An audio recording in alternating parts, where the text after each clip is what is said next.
अब सभी ने आज तक कई फिल्में देखी होंगी जिनमें चोरी की वारदातों को बहुत प्लानिंग के साथ अंजाम दिया जाता है और बड़ी ही सावधानी से करोड़ों रुपए की चोरी कर ली जाती है। ऐसी फिल्मों को देखकर लगता है कि ये तो सिर्फ एक कहानी है।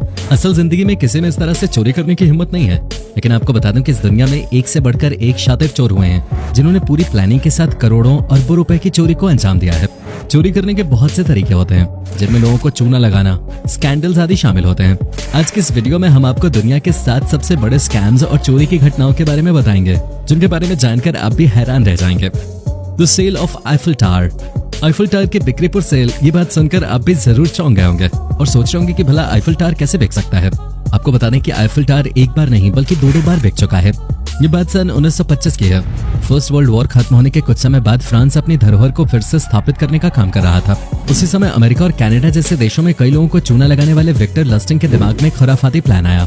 विक्टर ने आईफिल टावर को बेचने के लिए फ्रांस के गवर्नमेंट ऑफिसर के तौर पे अपनी पहचान बनाई और देश के बड़े बड़े व्यापारियों के बीच ये बात फैला दी कि आर्थिक स्थिति खराब होने के कारण सरकार आईफिल टावर की मरम्मत नहीं करा सकती और इसलिए सरकार ने इसे बेचने का फैसला किया है। व्यापारियों के साथ मीटिंग में विक्टर ने कहा कि आईफिल टावर के साथ लोगों की काफी भावनाएं जुड़ी हुई हैं और इसलिए ये बात सार्वजनिक तौर पर लोगों के सामने नहीं ला सकते। ये एक सीक्रेट मीटिंग है जिसके बारे में किसी को पता नहीं चलना चाहिए। कुछ समय बाद एक व्यापारी विक्टर के झांसे में आ गया और विक्टर ने कमीशन के तौर पे उससे कई करोड़ रुपए मांगे। इतनी बड़ी डील में अक्सर गवर्नमेंट ऑफिसर्स मोटी घूस लेते हैं और व्यापारी को भी यही लगा कि ये वाकई में गवर्नमेंट ऑफिसर है। लेकिन उस व्यापारी के करोड़ों रुपए लेकर विक्टर फरार हो गया।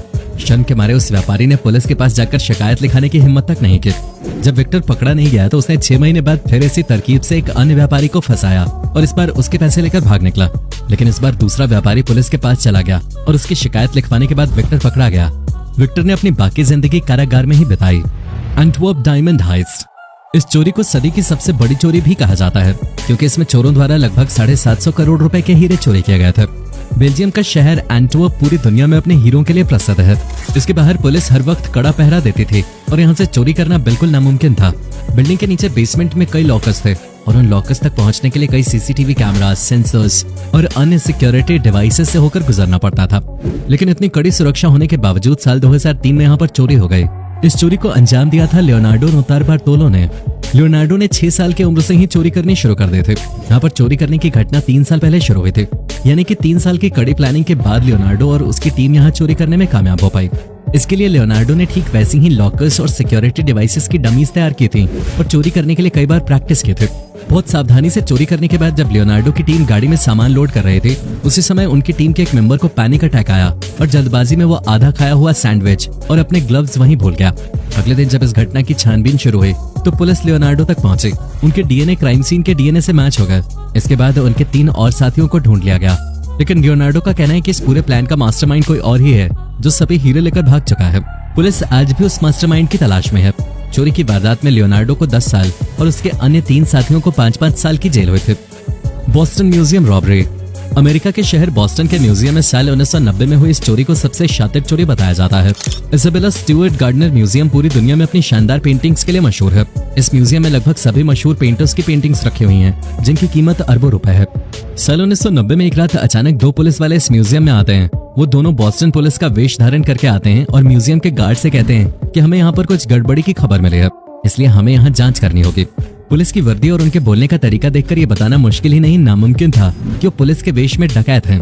गार्ड ने जब पुलिस वालों को अंदर जाने दिया तो उन दोनों पुलिस वालों ने म्यूजियम के सभी गार्ड्स को बुलाया। रात को 3-4 गार्ड्स म्यूजियम का पहरा दे रहे थे। पुलिस वालों ने सभी गार्ड्स को हथकड़ी पहनाई और उनके मुंह पे पट्टी बांध दी। इसके बाद उन दोनों ने मिलकर 13 कीमती पेंटिंग्स चुराई। चोरी हुई पेंटिंग्स को देखकर ये साफ जाहिर था कि चोरों को कला की कितनी समझ थी और वो जानते थे कि कौन सी पेंटिंग कितनी अधिक कीमती है। चोरी की गई पेंटिंग्स की कीमत लगभग 3500 करोड़ रुपए बताई जाती है। उस दिन के बाद से लेकर आज तक उन दोनों चोरों के बारे में किसी को कुछ जानकारी नहीं मिल पाई है।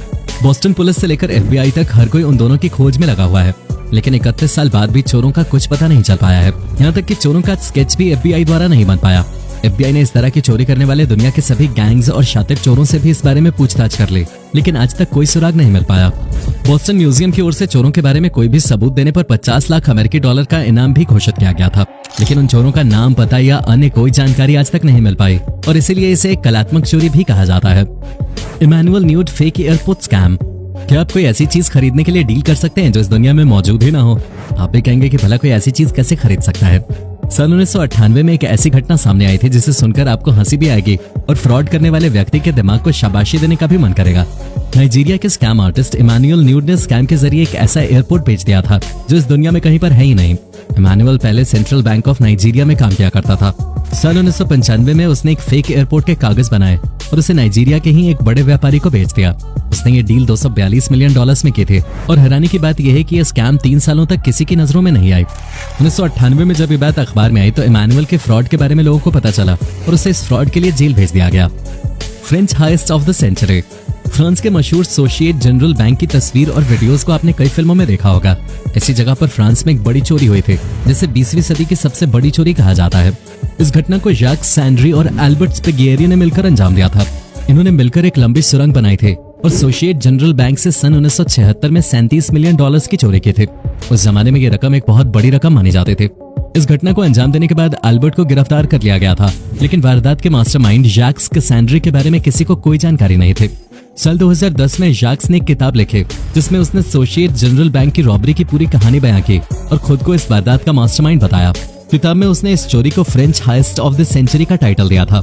ये किताब पब्लिश होने के बाद लोगों के बीच में सनसनी मच गई और जैक्स सीधे पुलिस की नजरों में आ गया। पुलिस ने पूछताछ के बाद उसके ऊपर दबाव बनाया कि वो अपना जुर्म कबूल कर ले, लेकिन जैक्स के वकील ने कहा कि किताब की कहानी के आधार पर किसी को गिरफ्तार नहीं किया जा सकता और इसीलिए पुलिस को मजबूरन जैक्स को रिहा करना पड़ा। Bernard L Madoff Ponzi scheme. अक्सर आपने सुना होगा कि कुछ कंपनियां कम समय में ज्यादा रिटर्न का लालच देकर इन्वेस्टर्स का पैसा लेकर फरार हो गईं। इस तरह की स्कीम को पॉन्जी स्कीम कहा जाता है।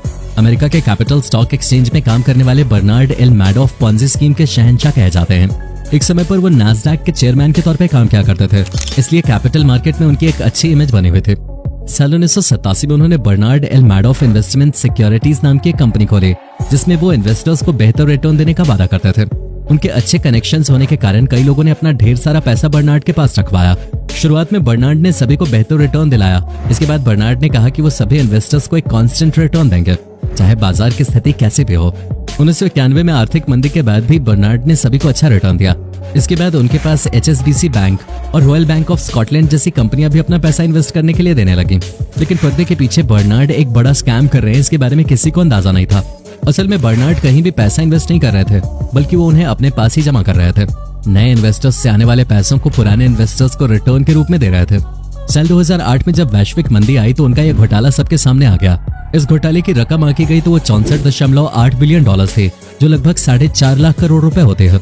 इतने बड़े घोटाले के बाद बर्नार्ड की कंपनी में इन्वेस्ट करने वाले कुछ लोगों ने आत्महत्या कर ली। बर्नार्ड के बेटे ने भी इस घटना के 2 साल बाद सुसाइड कर लिया था। बर्नार्ड के पास से केवल 1 लाख करोड़ रुपए की रकम बरामद हो पाई। The Enron scandal. अब में से बहुत से लोगों ने हर्षद मेहता की कहानी तो सुनी होगी कि किस तरह उसने भारतीय बैंक्स के साथ सांठगांठ कर कंपनी के शेयरों को गलत तरीके से बढ़ाया था। हालांकि इसमें सारी गलती हर्षद मेहता की नहीं थी, बल्कि उसने केवल सिस्टम में मौजूद कमियों का फायदा उठाया था। लेकिन एनरॉन स्कैंडल के सामने ये स्कैम कुछ भी नहीं था। अमेरिका की एनर्जी ट्रेडिंग कंपनी द्वारा किया गया एनरॉन स्कैंडल नाम का एक बड़ा घोटाला साल 2001 में सबके सामने आया था। इस कंपनी की स्थापना केनेथ ले ने की थी। इसके बाद केनेथ ने एंड्रू फास्टॉ और जेफरी स्किलिंग को अपनी टीम में शामिल किया। शुरुआत में 2 साल तो कंपनी ने ठीक ठाक प्रदर्शन किया, लेकिन केनेथ कंपनी को नई ऊंचाइयों पर ले जाना चाहते थे और बड़ा मुनाफा कमाना चाहते थे।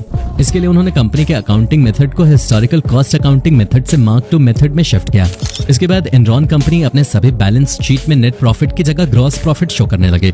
साल 1996 में कंपनी का टोटल प्रॉफिट $13.8 बिलियन था, जो सन 2000 में बढ़कर $100.8 बिलियन हो गया। इससे इन्वेस्टर्स ने बड़ी मात्रा में कंपनी में इन्वेस्ट किया और इसके बाद साल 2001 में जांच होने पर कंपनी ने खुद को बैंकरप्ट घोषित कर दिया। एनरॉन कंपनी के संचालकों ने अकाउंटिंग लूप होल का अच्छे से फायदा उठाया, जिससे वो लगभग $70 बिलियन का घोटाला करने में कामयाब हो गए। दोस्तों, ये थे दुनिया के कुछ ऐसे वारदात और स्कैम्स जिन्हें अंजाम देना तो बहुत दूर की बात है। किसी आम आदमी के लिए ये सब सोचना भी कल्पना के बाहर है। दोस्तों, ये वीडियो हमने केवल आपको जानकारी देने के लिए बनाई है। इस वीडियो को देखकर आप बिल्कुल भी चोरी के लिए इंस्पायर ना हो, क्योंकि इस तरह के स्कैम करने वालों के साथ अंत में क्या हुआ आपने देख ही लिया। उम्मीद है आपको ये वीडियो पसंद आई होगी। अगर आपको भी मालूम है ऐसी और बातें तो कमेंट सेक्शन में हमारे साथ जरूर शेयर करें।